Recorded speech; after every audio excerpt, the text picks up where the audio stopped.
and welcome back to the Crochet Crowd. I'm your host Mikey. Today I have something that is absolutely brilliant, and this is fabric yarn, and this is by Estelle yarns, and it's called Frill Seeker Fabric Fantasy, and it really is amazing. I saw this on a mannequin of a really nice yarn shop and I was totally freaking out, and in fact I actually seen this example. So in today's tutorial I'm going to show you how to knit with this. Sorry crocheters, I think this is more for knitting, just on the way that it works, and I'm going to show you a little bit more about this yarn because this stuff is absolutely amazing. Your fabric yarn is going to come in this little package, and basically it is one strand and it's going all the way through, so you can see that. So all you have to just do is just slide off the cover and you will notice that it's taped at the back. So you just got to remove the tape. So basically your yarn looks like fabric and it's all one piece, as I said, and basically you can see that there's holes at the top of those, and those holes you're going to use every one of those, and it's going to create the most amazing scarf you've ever seen. And the pink one here basically has petals that have been cut, as you can see, and instead of the holes being round at the top, they're square. So essentially they're asking for 4mm knitting needles, and basically you just have to make sure that the knitting needles can fit into these holes. So if for example in today's tutorial I'm using a size 6mm, but both of them will fit into that hole, so I'm not worried about it too much. But again, if your knitting needles, both of them will not fit into one hole, you know that your knitting needles are too tight. So let's show you how to cast on with this gorgeous product by Estelle yarns. So the first tip I have for you today, keep your yarn so it's not going to be twisting all about. This is like sachet for Red Heart, where you really don't want the yarn twisting and twisting. So as you work along, just simply just fold it over, and basically you will see that it will just stay nice and flat so that you can continue to work along the edges without having to twist and twirl. So let's begin. We're going to just insert our needles. This is how we cast on, and simply just come into your first hole, and we only want to cast on 5. So there's 1, 2, 3, and then 4 and 5. So it looks like it's just draping curtains at this point, and basically we started off so that now that the beginning of the bolt is at the end of your needle, just like so. So I'm just going to scrunch everything up closer because it's just a lot easier, and I'm going to grab my other knitting needle and I'm just going to insert it into the first hole. And now I'm just going to regular knit. I don't want to do any fancy knitting because you're not going to see it, right? We could see that before. So we just grab the hole. It's just simply insert it into the hook, or put it on around the knitting needle, sorry, and we just want to knit and then slide off. So let's just go. So we're going to go to the next one here. You notice how it's kind of twisting toward the back there. I would just want to come in and just make sure I grab it so it's going through the hole. And again, this yarn over here, I just want to grab the very next hole that you can see and knit as normal. This is one of those yarns where you get your rhythm. So it's one of those you do eventually speed up. I find with myself I don't really have to much look at it because all I just do is kind of just drag it along the needle and it catches. So it's just kind of a lazy way, but very easy for me to do. And so we just want to make sure that we end up with 5 stitches on our needle by the time that we get to the other side. So we're just simply just knitting into every hole, and now I'm in my final one. And just simply, do you see how I'm just kind of just grabbing it? It kind of catches on its own, so it just makes it very simple. So now we're just going to rotate back, and we're just going to go back and forth. This is how easy this stuff is. It just builds and builds and builds on top of each other.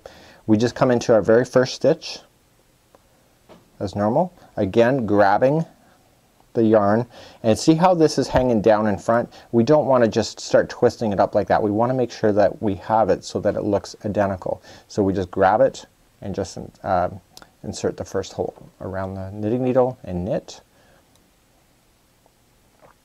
So this is why it's really key to keep your yarn organized so it's not twisting, so that you can just simply just work along and knit without having to untwist the yarn all the time.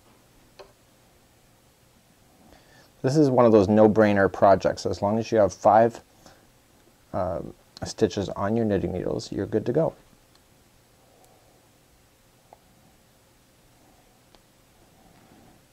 Just like so.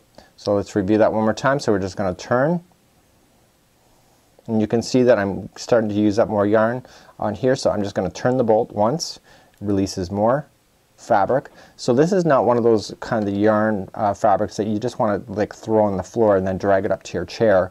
You really do want to kind of pay attention to that bolt, because the more organized your yarn is, the faster you'll be able to knit this stuff up. So I'm just simply just working along. So in the next part of this tutorial, I'm going to show you how to cast off, and this is so fun and so easy that when I saw it on the mannequins, I was like, this stuff is just brilliant. Estelle Yarns, while I'm finishing up, Estelle Yarns is actually known for being ahead of the trend of major companies, and I know the owners personally, and they are amazing for really seeing the trends come forward and really taking some chances. So let's begin to do the casting off process. Let's say that we got a whole scarf done. You will have a very generous sized scarf by the time that you get through this bolt of fabric. To cast off, all you're just simply going to do is that you're going to start to begin to knit as normal. So I just kind of turn my knitting needles and just begin. So we're going to knit the first one as normal and put it onto your knitting needle on this side. We go to the next one, we knit as normal. It's very much like loom knitting as well. And now all we're simply going to do is take the first one that you did, and I just want to grab it with the other needle and just slide it up over top of the other one and just leave that other one on. So we're going to knit the next one just like so. And I think this fabric, so we're just going to take the first one and just put it up over the top. And I think this fabric, as I was just going to say, is really geared for a woman for sure, like for Mother's Day. Gifts for grandmother. It is amazing. It's not an old-fashioned yarn, which is really quite trendy, but it's one of those really great gift projects that you can do for somebody else. So we're on my very last one here, and we can have 2 on the hook. So we're just going to take or 2 on the knitting needle. Sorry, I crochet more. And I'm just getting my last one here, and all I just want to do is that I want to take a sewing needle at this point, and I just want to just snip my yarn. So let's just snip it very nicely here. This is a sample, so I'm not too worried about it. And all I just want to do is I can either just throw that little section through that hole and just tie it off. And then all I want to just do now is just take, I can do a crochet hook over here, take that remainder yarn that you had and just weave it into the stitches right at the base. It's kind of or you can sew it with a knitting needle or sew it with the sewing needle and have a really nice fine finish, but it's one of those that you just need a little more time to be able to put it through and to really hide in those loose ends. And the way that this fabric works is that it is so light and airy that you really won't see the edge very much, which is kind of an easy way to cheat as well. So I'm just kind of weaving it in along the top of the stitches, just like that, pulling it, and all I'm just going to do now is that there's enough through. I'm just going to trim it like that, and voila, you'll be able to get it done. So basically, if this was a scarf and it was turned over the other way, that these would be just hiding the loose end, just like so. So this is a really great idea, and this is available by Estelle Yarns. You can find it online at marymaxim.com. There's some different patterns, and this stuff is brilliant. Until next time, I'm Mikey on behalf of the crochetcrowd.com.